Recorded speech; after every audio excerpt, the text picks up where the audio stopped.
Amigos, estamos de vuelta. Esto es Buenos Días por BPI TV y con ese hermoso amanecer cuando son las 8 y 4 minutos de la mañana, hora del este aquí en los Estados Unidos, 9 y 4 minutos hora de Venezuela, nosotros le damos los buenos días con este hermoso amanecer desde la ciudad de Miami, donde provoca estar. Miren qué rico. Allí las gaviotas, las olas, qué rica esa imagen. Así que vamos a disfrutarla apenas tengamos un chancecito por lo menos para cambiar de ambiente, ¿no? Ya estamos listos en Buenos Días para avanzar en nuestra entrevista del día. Como cada jueves tenemos a Gabriela Peroso para que nos ponga en perspectiva con estos temas que son noticia en la región. Gaby, ¿qué nos tienes para hoy? Buenos días, Marjorie. Me encanta que arranquemos con esa imagen y con esa frase tan simple y tan poderosa. Buenos días a todos. Así debemos despertar cada mañana para enfrentar a un mundo tan complejo. Así que Sí. gracias por ese mensaje porque me lo tomé para mí. Sí, con esta buena energía nosotros queremos comenzar para, ¿sabes?, resetearnos y renovar justamente las energías y comenzar cada mañana con el mejor pie y la mejor disposición. Gaby, hay muchos temas en el ambiente. Quiero saber qué nos tienes preparado para el día de hoy, con qué quieres comenzar. Bueno, vamos a empezar por eso de renovar las energías. Como hemos venido hablando insistentemente cada semana, se han venido dando nuevos rumbos, nuevas políticas, nuevas visiones para el tema venezolano y allí incluiría también el tema nicaragüense y el tema cubano, las tres dictaduras reconocidas del continente americano que obviamente Estados Unidos le pone especial atención. En esa intención de renovar esas energías y esas políticas, nos hemos encontrado que pareciera que estamos entrampados en una situación que no tiene ningún tipo de definición y en donde las dictaduras ganan siempre ganando, perdiendo, como sea, ellos siempre avanzan en la represión a cada uno de sus pueblos. ¿Por qué lo digo? Porque desde el mes de enero hemos visto varios actos de buena voluntad por parte de los funcionarios estadounidenses con estas tres naciones. Por ejemplo, mandaron a funcionarios de alto nivel a Cuba a reunirse, a hablar del tema migratorio, comenzaron a agilizar el tema de las remesas que habían estado suspendidas. Al parecer, empresas como Western Union ya pueden abrir, le han dado vuelos, una cantidad de cosas. ¿Qué ha hecho Cuba? Ha liberado a algunos de los presos políticos, por ejemplo, del 11 de julio, ha cambiado un poco su política restrictiva con respecto a otras naciones, ha dejado de coquetear a Rusia, a Irán, a China, nada de eso. Vemos el caso nicaragüense. Más de 200 presos políticos a los que se les abrió las puertas aquí en Estados Unidos. Obviamente hubo una serie de negociaciones, de conversaciones, pero al final Estados Unidos le dijo, sí, yo los recibo. Incluso los recibe con algunos casos particulares que los propios nicaragüenses han señalado que no debían, no se merecían esa liberación y que tenían esa preocupación de que tuvieran algún tipo de nexo con la dictadura de Daniel Ortega o con otra organización que no necesariamente estuviera limpia. Sin embargo, Estados Unidos dijo, vamos a hacerlo y lo primero que dijo cuando esos nicaragüenses estaban montados en el avión para llegar a suelo estadounidense es, esperamos que el régimen de Daniel Ortega abra las puertas, recapacite, haga algo. ¿Qué hizo el régimen de Daniel Ortega? Peor. El día de hoy 25 ONG perseguidas, siguió metiéndose con la iglesia, ratificó su decisión de arrebatarles la nacionalidad. A mí eso todavía no lo puedo entender. Incluso hablaba con mi profesor de inglés y tratábamos de buscarle un término y para él era inconcebible porque él me decía, no, ya va, a ellos los desterraron, los sacaron de su país, pero la nacionalidad no la pierden. No, no, no. En el caso nicaragüense hicieron un decreto para arrebatarles la nacionalidad, que ellos sigan diciendo que se sienten nicaragüenses, pero los papeles se los arrebataron. Ahora, En el Gaby, caso ¿por qué crees tú que Estados Unidos ha tenido esta actitud tan displicente ante estas administraciones? ellos lo han dicho claramente, dicen, la máxima presión no funcionó. porque avanzaron, los pueblos se empobrecieron más, las sanciones en principio son muy efectivas, pero las sanciones no se puede, su efectividad no se mantiene en el largo plazo porque ellos hacen acuerdos con Rusia, con Irán, mandan barcos, se ponen de acuerdo con Turquía y al final terminan en un mercado negro oscuro, terminan recibiendo el dinero en efectivo y no necesariamente hay una sanción que los ahorque económicamente para que ellos cedan algunas concesiones democráticas. Entonces, está bien, si esa máxima presión no funcionó, obviamente la administración de Joe Biden tiene que decir hay que cambiar de rumbo. Y decidieron empezar a ellos a hacer esos actos de buena voluntad. Por eso, por la sencilla razón, adicionalmente, que la administración de Joe Biden se quiere deslindar de la administración de Donald Trump, porque bueno, son dos visiones distintas, cada una de ellas tiene sus pros y sus contras, y es totalmente legítimo que una nueva administración tenga un nuevo aire. El tema es que terminamos haciéndonos la misma pregunta, ¿para qué se hizo si sabes de quién?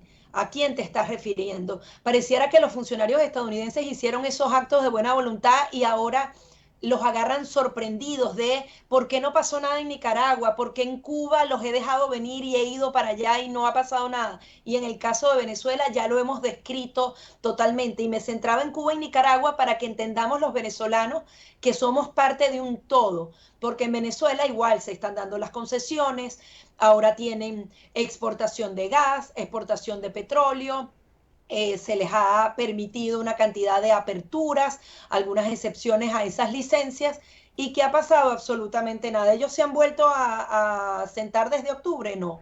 En ese papel que firmaron del acuerdo social se decía que no se podía depender sobre si el dinero de Naciones Unidas, que tiene que ir a Naciones Unidas, que es el dinero de todos los venezolanos para la ayuda humanitaria, si llegaba o no, ningún acuerdo debía supeditarse a la llegada de ese dinero, sino que sencillamente tenían que avanzar.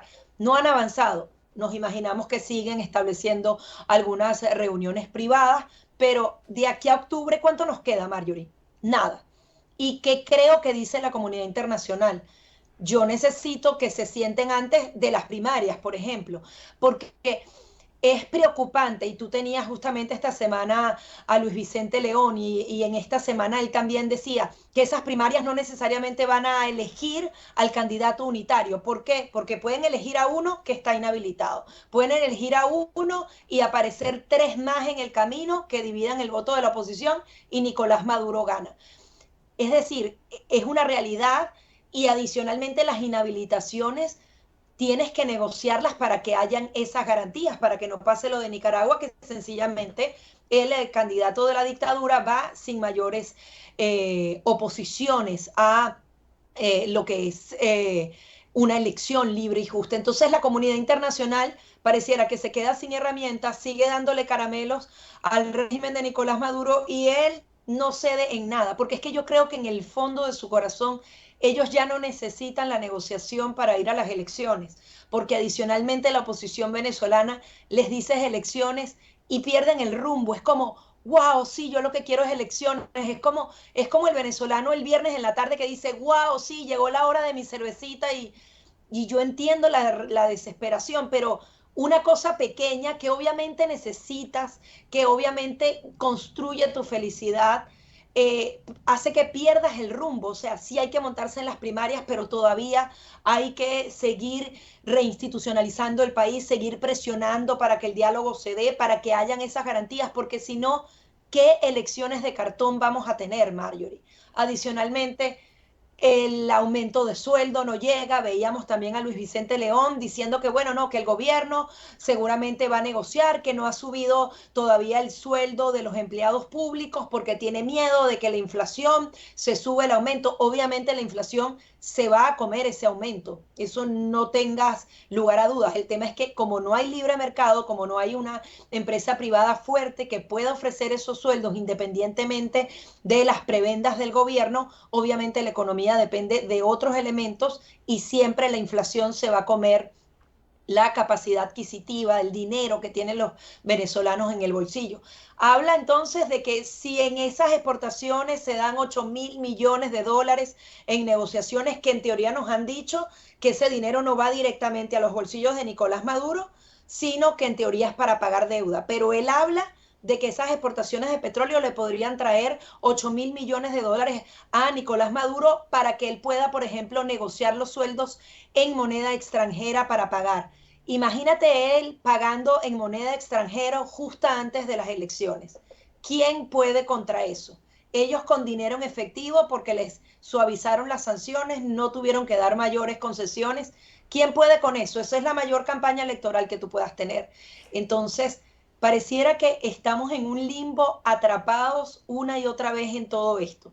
Sí, Y Gaby, sí, como bien lo señalaba Luis Vicente León en el programa, dijo que si no se hablaba a través de una mesa de negociación sobre estos temas tan importantes como son las inhabilitaciones y si la oposición no se mantenía unida, pues no se podía lograr el cambio. Y justamente veíamos comentarios como que algunos partidos de oposición están pidiendo la inhabilitación de María Corina Machado. ¿Qué va a pasar con Juan Guaidó? Ya salió Voluntad Popular anunciando que es su candidato, pero ¿qué va a pasar si no se define el futuro de los candidatos inhabilitados?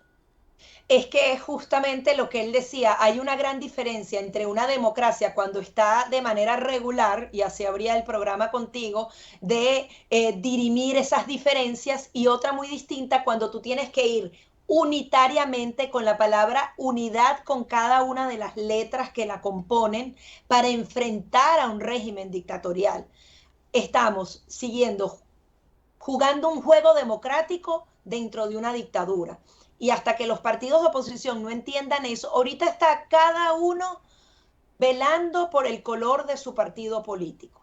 Obviamente han dado el todo por el todo, yo no quiero criticarlos a todos, cada uno ha sido fundamental en esta batalla, pero están dibujando, mira, nos vamos para Portuguesa, nos vamos para Vargas, nos van a dar una platica aquí, vamos a hacer unas encuestas de opinión allá.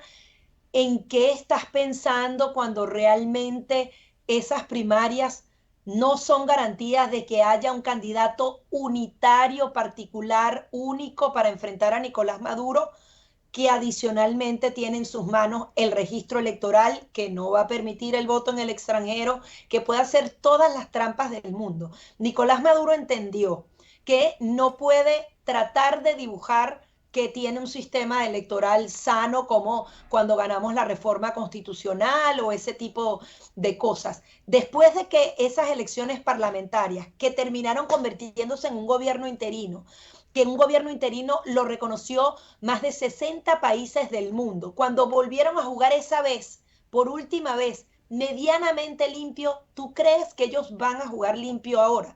Ellos entendieron que ya perdieron el apoyo popular y necesitan hacer trampa en las elecciones. Eso es así de sencillo, Marjorie. No podemos ser tan ilusos y pensar que ellos van a ganar en la batalla electoral, que ellos van a permitir que alguien les quite el poder, porque quitarles el poder adicionalmente se traduce en persecución, en que comiencen a pagar por una cantidad de delitos y crímenes, se les acaba la impunidad. Entonces no solamente se trata de retener el poder por seguir siendo los líderes de Venezuela, sino que adicionalmente se trata de su libertad personal. Y aquí el tema es el desgaste en el tiempo. Por ejemplo, yo estaba analizando esta semana, volvieron a introducir una ley para levantar el embargo a Cuba. Y cuando yo no lo había entendido así, hasta que me he ido inmiscuyendo un poco más en el tema de Cuba y de Estados Unidos, cuando tú buscas la cantidad de exportaciones de alimentos y medicinas que salen, no de otros países del mundo, de Estados Unidos, directamente a Cuba, son 1.000 millonarias las transacciones comerciales que existen entre ambas naciones. Si son tan cuantiosas esas, realmente el embargo cubano existe. No existe.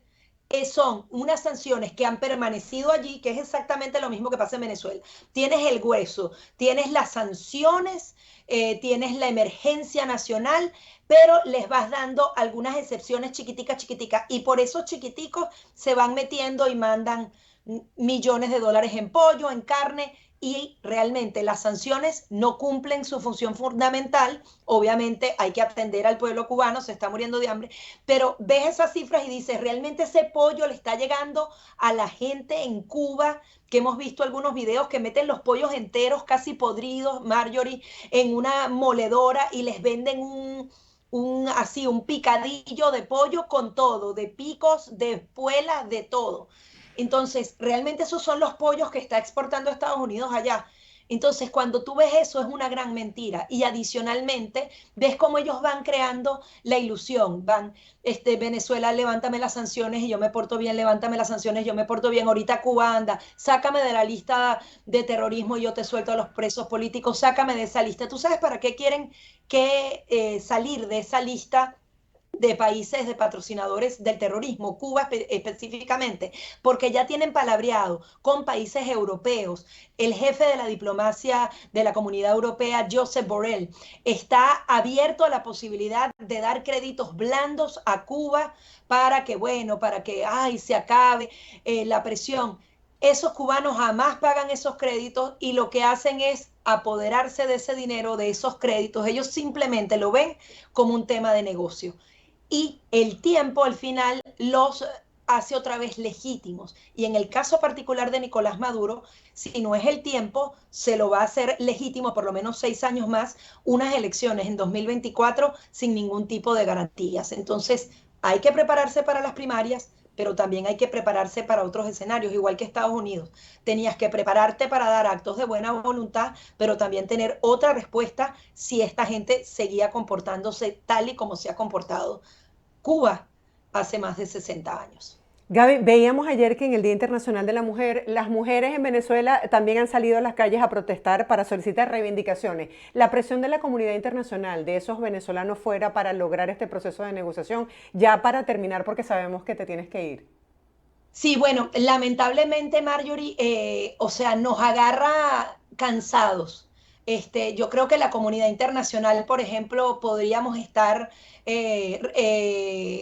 organizándonos, por ejemplo, para crear ese voto en el extranjero o poder apoyar, porque es muy fácil y muy cómodo, incluso ahí me incluyo, estar criticando a Estados Unidos o a Europa cuando realmente tampoco la ciudadanía se ha organizado para también hacer un cambio. Eso es definitivamente un hecho. Entonces, ¿cuánta presión internacional tienen las mujeres y los venezolanos en el extranjero? Muy poca. No estamos cohesionados, no estamos organizados y dentro de Venezuela los venezolanos están secuestrados, amenazados de prisión. Entonces, yo creo que también los ciudadanos estamos aportando poco en este punto en particular. Y era una de las grandes críticas que se hacía. Si bien esa máxima presión, que además fue apoyada por otros países, no funcionó, tampoco hubo presión interna de protestas, de manifestaciones de los venezolanos. No los critico en lo absoluto porque la represión es suprema y máxima. Y todavía hay familias que tienen a sus hijos y a sus nietos en régimen de presentación o en las cárceles venezolanas. Eso también hay que entenderlo y no se puede criticar si realmente se trata de ciudadanos a los que no se les va a dar ningún tipo de garantía, pero en casi todos los procesos para destituir a una dictadura, el poder ciudadano fundamental dentro y fuera tiene que estar activo y lamentablemente en este momento no se ha activado y no sé qué lo pueda activar. Gaby, gracias por esta visión periodística sobre estos hechos que son noticia en los países de la región. Un abrazo para ti y feliz Día de la Mujer. Feliz Día de la Mujer también para ti, Marjorie, y para todas nuestras mujeres de la audiencia. Así es, nosotros hacemos una breve pausa, ustedes no se aparten, los dejamos con el pronóstico del tiempo en Venezuela y ya volvemos con más de Buenos Días por BPI TV.